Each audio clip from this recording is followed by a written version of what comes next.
All right, everybody. This is going to be the review for chapter 15, which is going to be the chromosomal basis for inheritance. And chapter 15, really the main topics that we're going to look at is linked genes or gene linkage. We're going to look at sex linkage. We are going to look at recombination. We're going to look at gene mapping a little bit. And that is really it. So we're going to sort of just go through these topics one by one. This is the chapter that is going to have the math, which is why I think everyone dreads it so. But to get into it right away, we need to start with talking about what linked genes are and what that means. So we remember from chapters 13, which was meiosis, that inheritance comes through meiosis. It comes from meiosis and your gametes, a gamete from your mom and a gamete from your dad combining. And so we also remember that that happens because you get chromosomes. You inherit chromosomes. And on those chromosomes lies your genes. And genes were those coding regions of DNA that code for a specific trait. And hopefully you remember from chapter 14 that we have dominant and recessive alleles.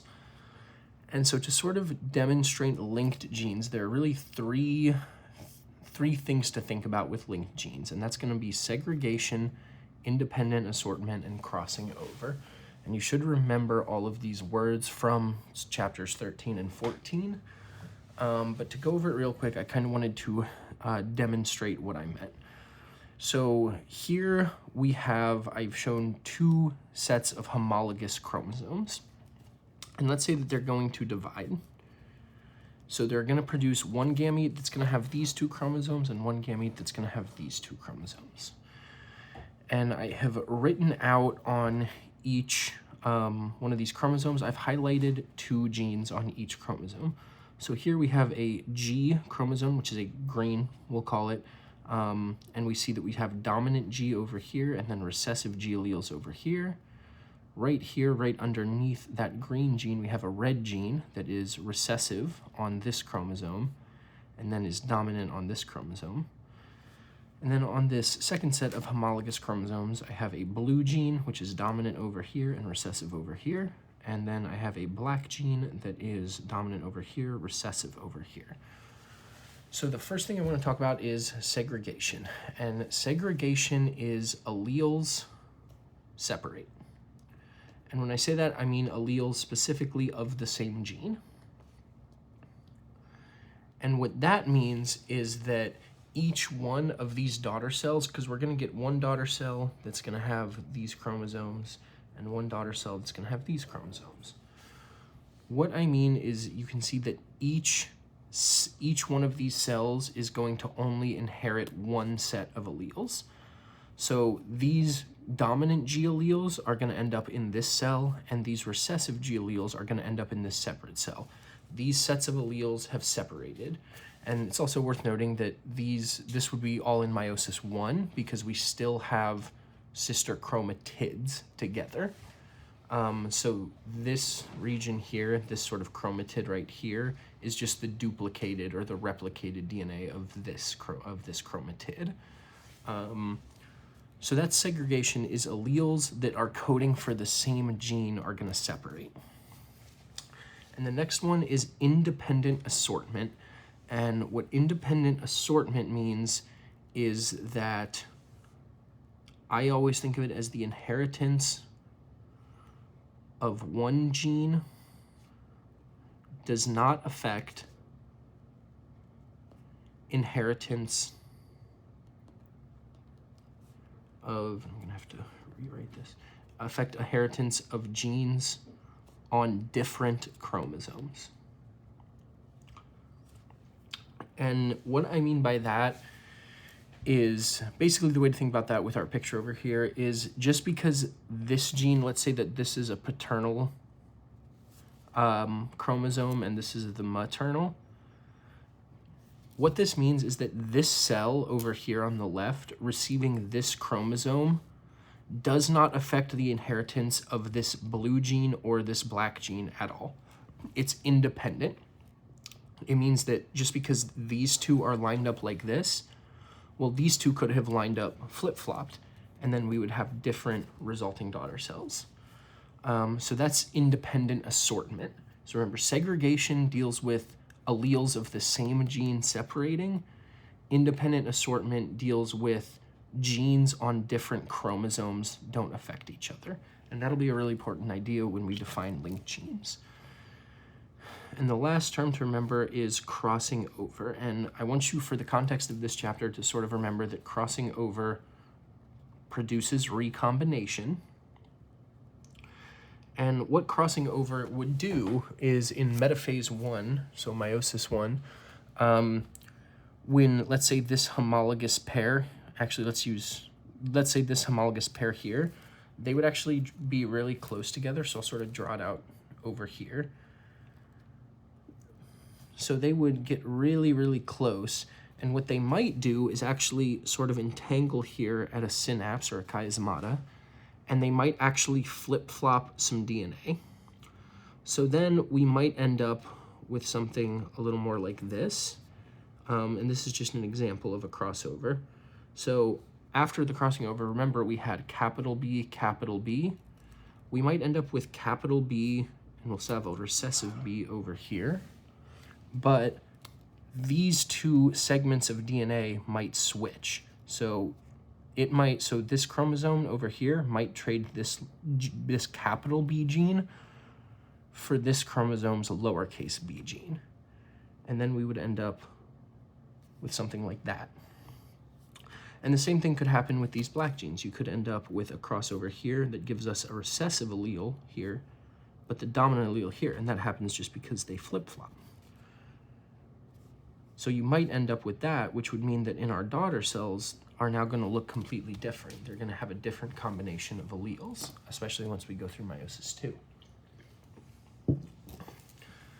So that's crossing over. So now that we sort of reviewed those terms, we need to sort of talk about what a linked gene is. And the way I think of linked genes, I think of linked genes as genes that tend to travel together or tend to be inherited together. So let's think about that in the context of this example up here. So let's imagine that crossing over, which we know produces recombination, happens. And when we cross over, it sort of is random where we are going to cut, where we're going to exchange. And so what I mean by that, like if these two portions cross over right here, well, maybe just this little segment crosses over. Or maybe a very large segment of these chromosomes crosses over and we get a ton of genes switching and we have sort of, this whole bottom leg gets switched maybe even. So what I want us to think about with that is which is more likely to get split up. Which genes are more likely to be flip-flopped? This G and R gene that are really, really close together, or this black and blue gene, which are on polar opposite ends of the chromosome? Hopefully you're all saying that it would be the blue and the black gene are more likely to be split up. And so what that means is that this blue and black gene could would essentially recombine more. They would, when crossing over occurs, it's actually very likely that this blue allele right here and this dominant black allele do not get inherited together, because it's extremely likely that due to crossing over, we end up flip-flopping one of these genes. So those genes would be considered unlinked. Whereas if we think about, this red and green gene, I would have to very, very precisely cut right here in order to recombine or reconfigure these genes, right here as well. So that's really the only place. And the probability of me cutting right there in crossing over is really, really small. So we would call these very linked genes. So you can think of linked as the probability that they get split up from each other because of crossing over is really, really low. They're going to travel together a lot. And that is, hopefully it's sort of intuitive. It might be a little like conceptually confusing, but just know that genes that are very close together are linked. And then we have genes that are far apart or on separate chromosomes would be considered unlinked. And that second part that I said, so you remember, like in this example, we said that this blue and black gene would be pretty unlinked because of how far apart they are. But you can also imagine if I were to ask you, is this red gene linked to this blue gene? You would probably say, no, they're not linked. And the reason you would say that they're not linked is because of that law of independent assortment. So this is sort of just another way to sort of confirm Mendel's law of independent assortment using the chromosomal basis of inheritance. So these are really the key things to remember about gene linkage, is if that they're very close together, they're linked, and they are probably not going to recombine much. And if they are far apart or on separate chromosomes, then they're going to be unlinked. So that's sort of the basis of gene linkage. So we've covered linked genes, so now we're going to move on to sex linkage, and then we'll get into recombination and gene mapping.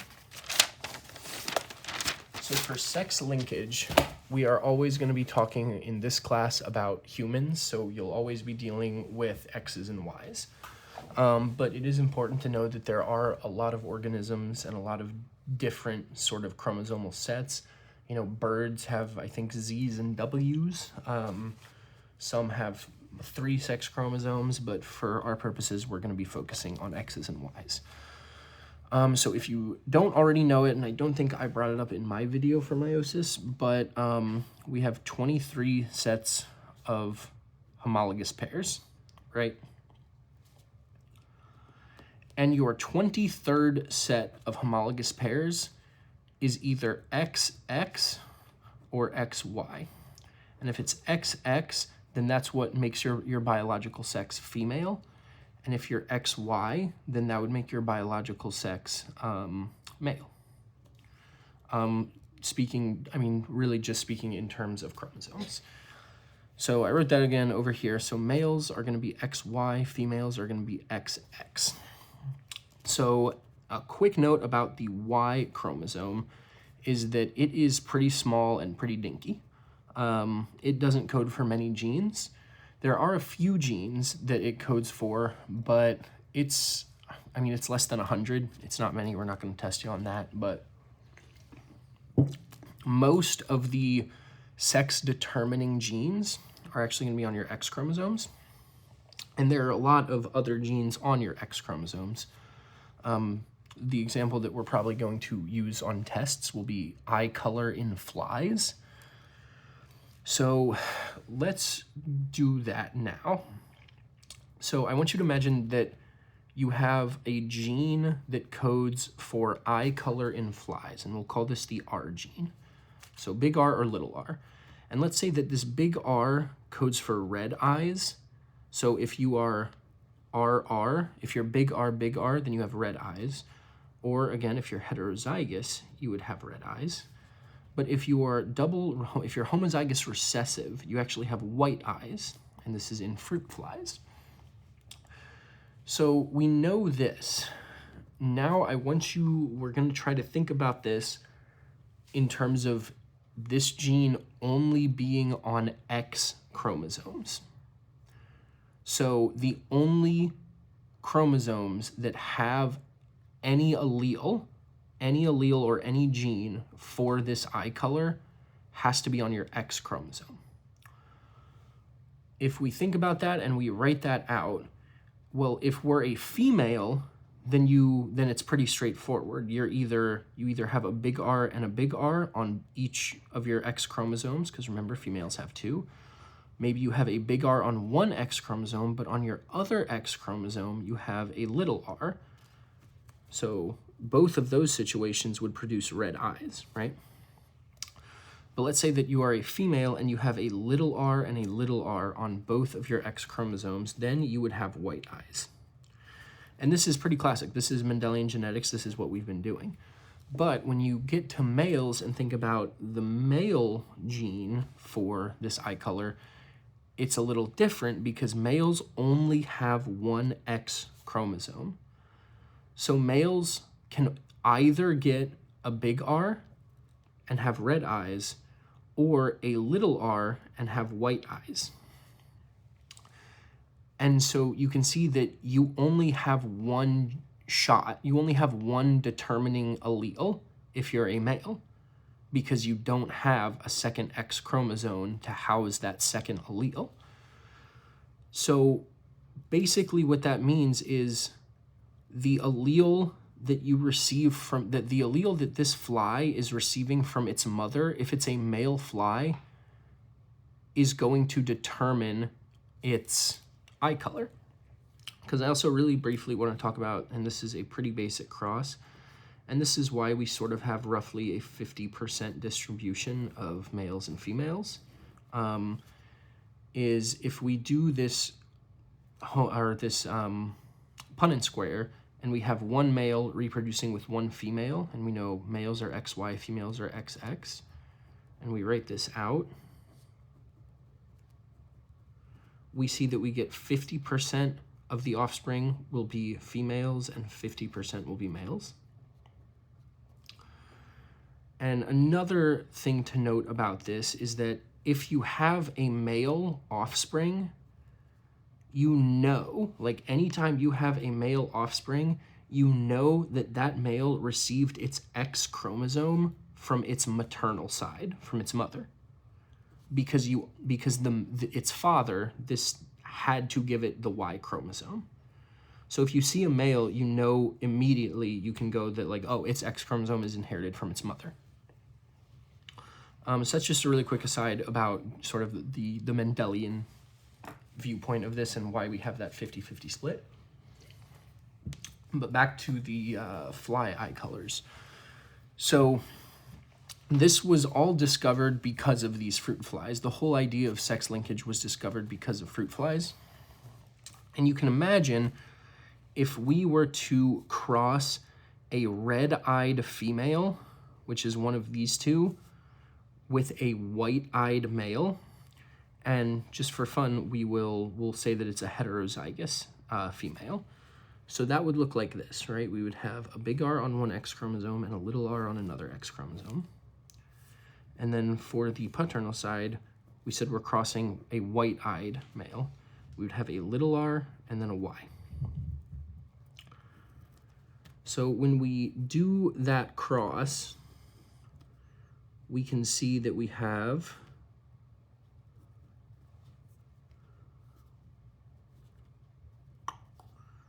let me finish this up. There we go. We can see that we have a distribution that would be, and remember, this is when we're doing a heterozygous female. We'll do a homozygous dominant female in a second. But we can see that 50% of the offspring will actually have the recessive trait. So 50% will have white eyes, and 50% will have red eyes. And it's also 50-50 divided between the male and female.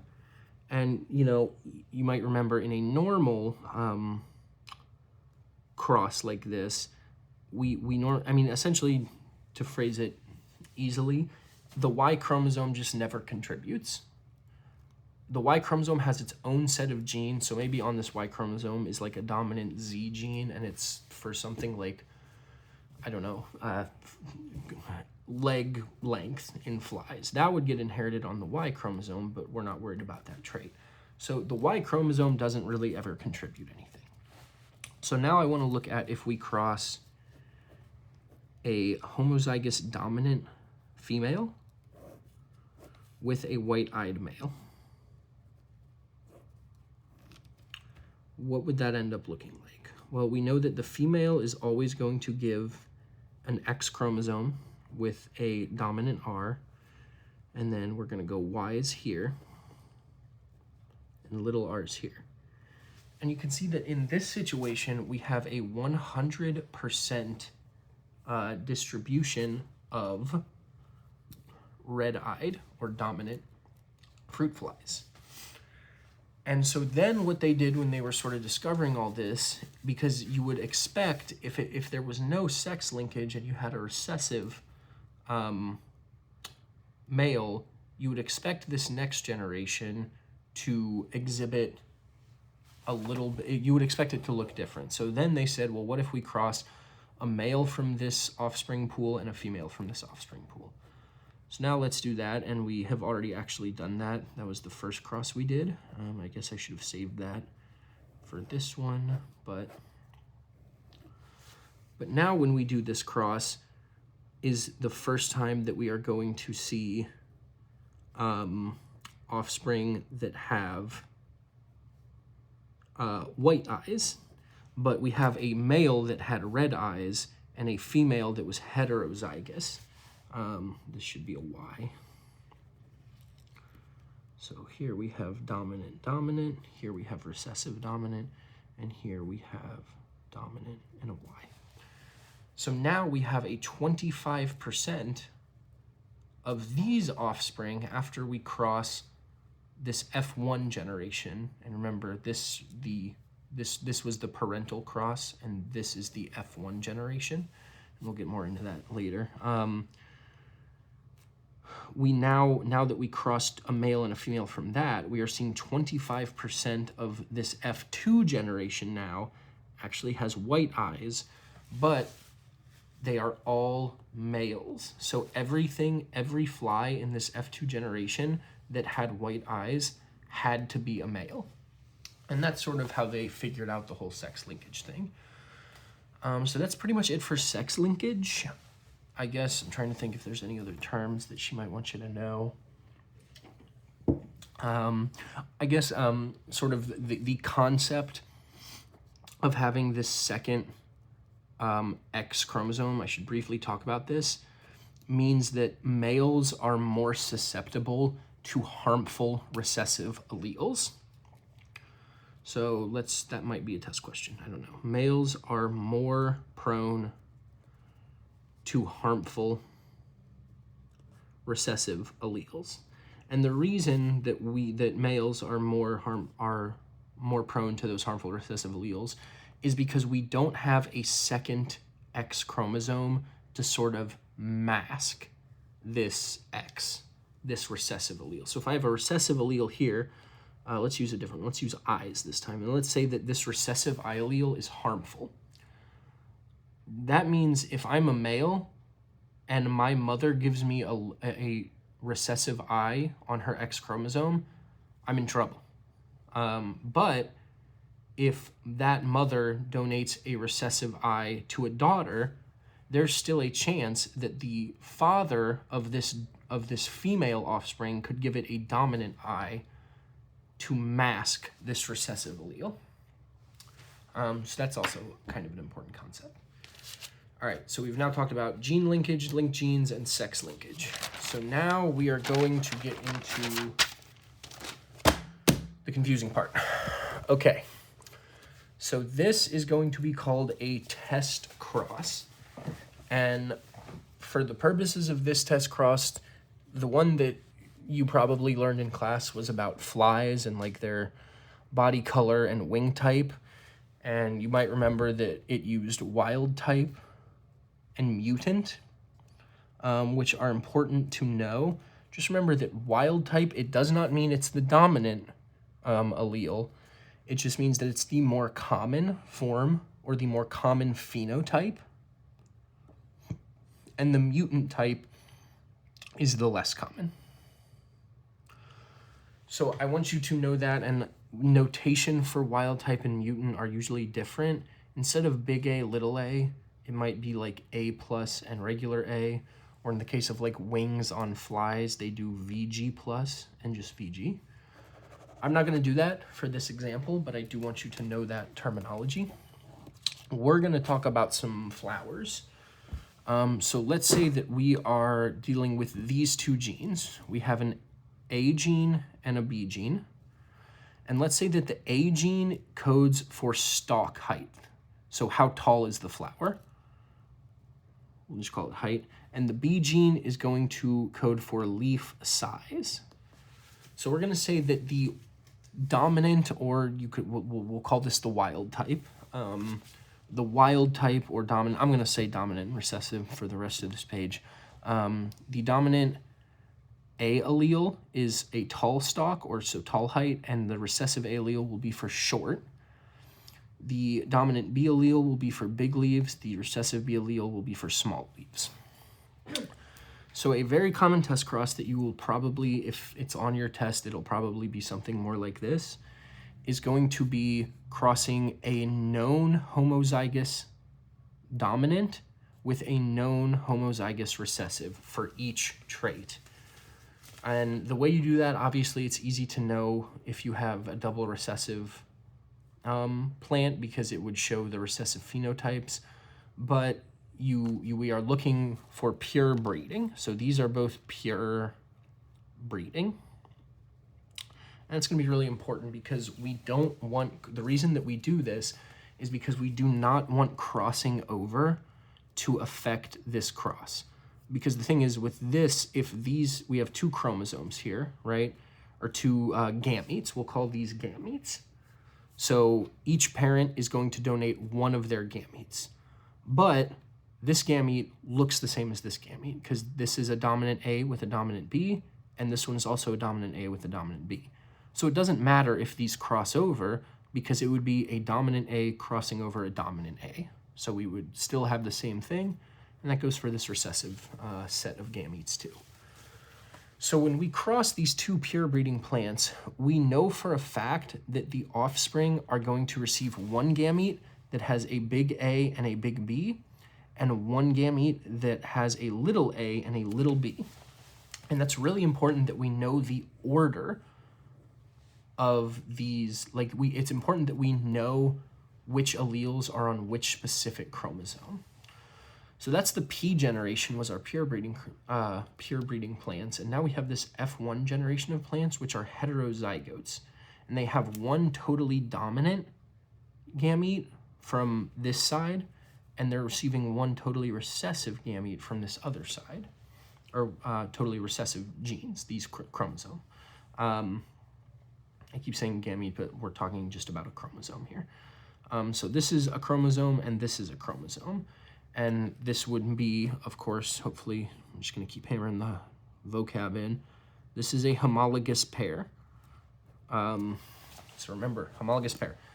So now what we're going to do, we know for a fact that we have these heterozygotes, and we know that this is their chromosome configuration on this homologous pair.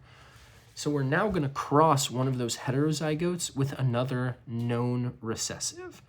So this is another A, B, B, all lowercase, all little a's, all little b's. So when we do this, there should be two outcomes if no recombination occurs. So we are assuming, so we, in this case, and we'll assume recombination does happen down here, but right now I want you to imagine what happens if there is no crossing over. So if there's no crossing over, then this F1 generation of heterozygotes is either going to donate its dominant chromosome or its recessive chromosome. And we know that this recessive plant that we're test crossing in is going to donate a recessive chromosome. So that's what these are. So this is going to give it one of these. So, but then this heterozygous parent could donate its dominant chromosome, which we see in this case, or we could end up with it donating its recessive chromosome. So we either end up with a heterozygote that looks like this, or we have a homozygote that looks like this.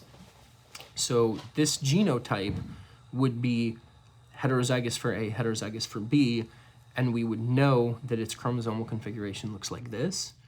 And then this one would be double recessive for each trait.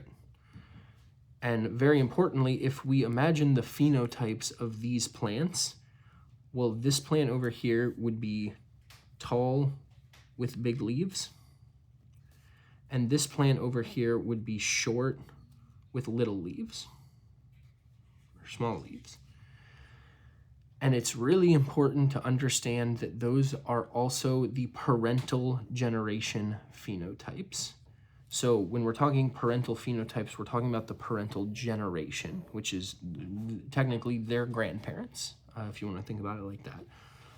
But because remember, we started by crossing a double dominant, which would be tall with big leaves. And we crossed that with double recessive, which would be short with small leaves. So when no recombination occurs, when this guy doesn't do any crossing over in this homologous pair, the resulting offspring are all the parental phenotypes. So that was the case if no recombination or no crossing over occurs. And you can also think of this to relate this back to linked genes. If this A gene and this B gene are like right next to each other, recombination is much less likely to occur. It'll happen every once in a while, and that's where the math comes in, which is going to be on the next page. But like if we imagine the actual chromosome, if the A gene is right here, and then the B gene is just like right here, there's not going to be a lot of recombination happening. So you're going to see a lot of the parental phenotypes in this F2 generation. And that would be because these genes are heavily linked. So remember, the more linked genes are, the less recombination will occur, the less crossing over will occur. So now let's take a look at this and see what happens if crossing over does occur. So now we're down here. So I have the F1 generation again, which were those heterozygotes. So we're just bringing this down here. So we have our heterozygote, and we know that it received this chromosome from the P generation exactly like this, and this chromosome from the P generation exactly like this. So we have a totally dominant chromosome and a totally recessive chromosome. So now let's assume crossing over does occur. Let's pretend these genes are very unlinked. So now maybe these genes, we're assuming maybe A is here and B is like way down here. So you can imagine in meiosis 1 prophase that if I cut these chromosomes and repaste them here or here or here or here, you know, or here or here or here, anywhere in between these genes, recombination is going to occur. And so what that would look like is they would flip-flop. Sorry, this should be a little a and this should be a little b. I apologize. Is that this big A would flip-flop with this little a, or maybe these two flip-flop. If they both flip-flop, if you think about it, it doesn't actually do anything, because then we just go from AB, AB. It just flips the order of the chromosomes, but we're not going to get into that in this class, really. So let's assume that recombination did occur. And also, it's worth noting that like up here, when I said maybe these genes are very linked, recombination still could occur. If I happen to cut right through there, recombination can still happen. It's just much less likely. So you can assume whatever case you want, but let's say recombination happens, and this big A and this little a swap places. So now our F1 offspring that we're going to use for a test cross looks like this. It has a little a big B chromosome and a big A little b chromosome. And now we're going to cross that with a known homozygous recessive, just like we did up here. So again, we know that this test cross subject is going to donate a recessive chromosome. So it's going to give a little a and a little b. But now, instead of giving a dominant chromosome or a recessive chromosome, like was the case up here, we're either going to give a little a big B chromosome or a big A little b chromosome. And now we are going to get the resulting genotypes. If recombination did occur, we would have little a, big B, little b, or we would have big A, little b, little b. And if we think about those phenotypes, well, this one would be little a would mean it's short, but it has a dominant B, which means it has big leaves. And then this one over here has a dominant A, and it's heterozygous, but it still has that dominant A. So this one would be tall, but it has recessive for both B alleles, so it would have small leaves. And now when we compare these phenotypes of this F2 generation when recombination did occur, if we compare those to the P generation, we actually see that these genotypes do not, or these phenotypes rather, do not match the parental generation. So because remember, our parents' generation had tall with big leaves or short with small leaves. But this one is short with big leaves or tall with small leaves. And so these are the recombinants. And the recombinants are what we are going to use to determine recombination frequency. So let's do some recombination frequency real quick. So recombination frequency mathematically is the percentage of offspring that are recombinant. So it's experimental. So recombination frequency is experimental. And the reason we want to find the recombination frequency is we want to be able to determine the amount of linkage between genes. So to mathematically determine recombination frequency, you take the number of recombinant offspring, and remember, we defined what recombinant phenotypes were, and you just divide that by the number of total offspring. And as sort of a general rule of thumb, when you're in doubt, recombinant offspring are usually less abundant than parental offspring, or than parental phenotype offspring. So what that means is, in the case of linked genes, like in most problems, if I go back to this page, there will be less recombinant phenotypes than parental phenotypes. Now that is not always the case, but when in doubt, go for that.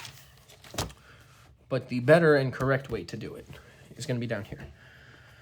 So let's say that we have a known heterozygote made from crossing two homozygotes. So this, if you remember what we just said, this is our F1 generation test cross. So we are doing what we did a couple pages ago. We're doing this generation cross right here. So let's say we cross this heterozygote, which was tall with big leaves, and it was big A, big B, little b, with a double recessive. And experimentally, I cross these offspring, and these are the number of each phenotype that I get. I get 342 offspring that are tall with big leaves. I get 124 offspring that are tall with small leaves. I get 118 offspring that are short with big leaves. And I get 348 offspring that are short with small leaves. So the first thing I want to do to tackle this problem to find recombination frequency is determine parental and recombinant phenotypes. So the parental phenotypes, if I look at this guy who is tall with big leaves, we can see that one parental phenotype would be tall and big leaves. So parental would be tall, big leaves, but the other parental one is short with small leaves, or short with small leaves. And the other way you can kind of think about that is if we have this heterozygote, because remember, parental phenotypes actually refers to the P generation. is if we have a known heterozygote, we know that it received, and we know that, because it's usually going to be crossed from two pure breeds, we know that it received one totally dominant and one totally recessive. So this would be a parental phenotype, and this would be a parental phenotype. But nonetheless, we determined that. So our recombinant phenotypes would be tall with small leaves or short with big leaves. So now we're going to look at our pool of offspring and figure out how many parental offspring we have and how many recombinant offspring we have. So parental offspring, tall with big leaves, that's going to be this one, or short with small leaves, that's going to be this one. So that'd be 342 plus 348, which, what would that be? Would that be 690? Make sure I did that right. 690, yep. So we'd have 690 parental, and I did that by adding this and this. And then for our recombinants, I see 124 tall with small leaves, and I see 118 short with big leaves. So 124 plus 118 would be, what, 242? Is that right? Let me think about that. 224, 32, yes. So 242 recombinant. So now to determine the recombination frequency, remember, we're going to use this formula up here. We're going to divide the number of recombinant offspring by the number of total offspring. So that would be 242 divided by 690 plus 242, because we want total offspring. So it's not recombinants divided by parental, it's recombinants divided by total offspring, or recombinants divided by parental plus recombinants. I don't think I can do that in my head, so I'm gonna have to grab a calculator real quick.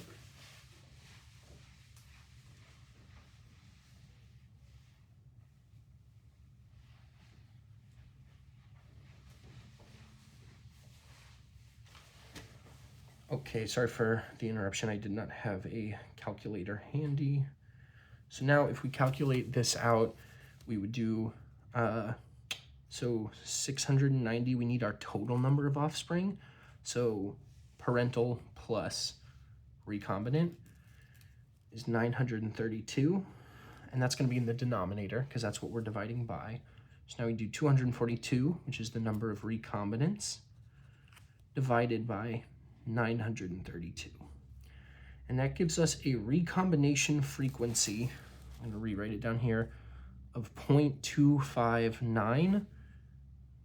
We'll go 0.2597. You could honestly round to the nearest percentage, which would just be 0.26. Because remember, 0.26, a recombination frequency of 0.26, you could also write that as 26%. So now to interpret what that means, so we found that the recombination frequency is 26%. What does that mean? Did recombination occur? How frequently? And how can we interpret this chromosomally? So did recombination occur? Yes, because we had recombinants. How frequently? Well, we could say that these genes recombine 26% of the time. So you could think about this a lot of ways. You could say crossing over splits the A gene and the B gene 26% of the time. That would be one way to think about it. You could also just think about it as 26% of offspring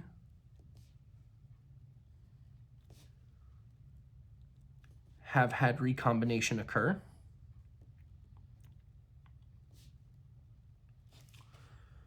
There are probably some other, let me think if there's any other, but these are the main two ways that I think about it, is if I have a recombination frequency of 26% between gene A and gene B, then that means that 26% of the time, those two genes are going to have a crossover event in meiosis 1, in prophase 1.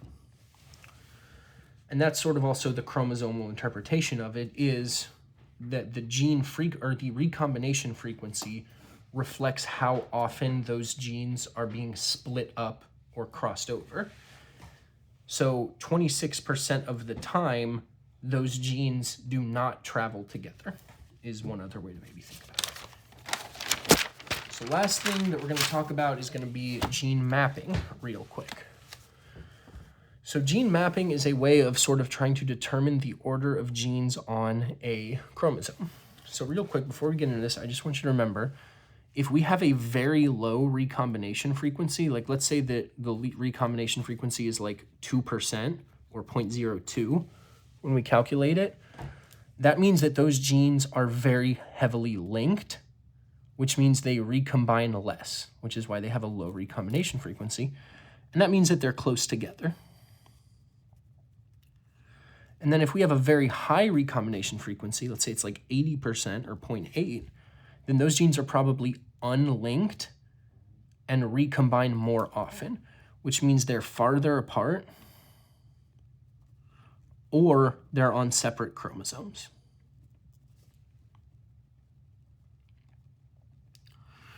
So now we are going to start thinking about this chromosome as a distance. So we're going to make up a distance. None of this is actually like real measures of distance. It's relative difference. We're thinking about the sort of relative difference between genes. So we're saying like, well, how far away is A from B? It's about 20% compared to maybe A and C, 40%. So it's arbitrary, really. So one chromosome is 50 map units or 50 centimorgans, which is abbreviated to a lowercase c and a capital M, because Morgan is the one who discovered all this, and he decided to go ahead and name that after himself. And 50 map units or 50 centimorgans is also equal to 50% recombination frequency. So remember in this problem, when we got a recombination frequency of 26%, that means that those genes are 26 centimorgans apart on a chromosome, or roughly half a chromosome apart. Because remember, the ceiling, because a recombination frequency of 50% is the maximum amount. If it's beyond 50%, that means that those genes are on separate chromosomes. So that's really important. I might have written this, I might end up writing this twice, but if recombination frequency is greater than 50%, those genes that you're comparing are on different chromosomes. And so let's talk about why that is real quick. This isn't super important to understand, but maybe it'll help you conceptually a little bit. So why is 50% the ceiling?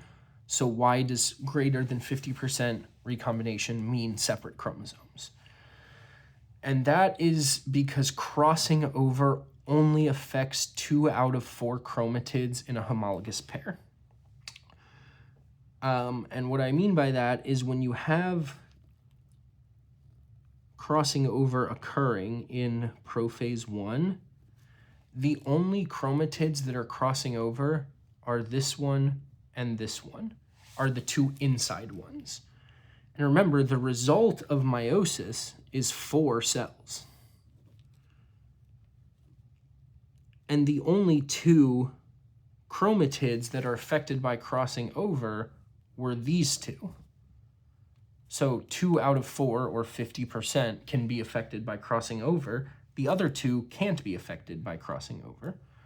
So another way to think about that, I'm going to give you a couple ways to think about this if that doesn't click with you.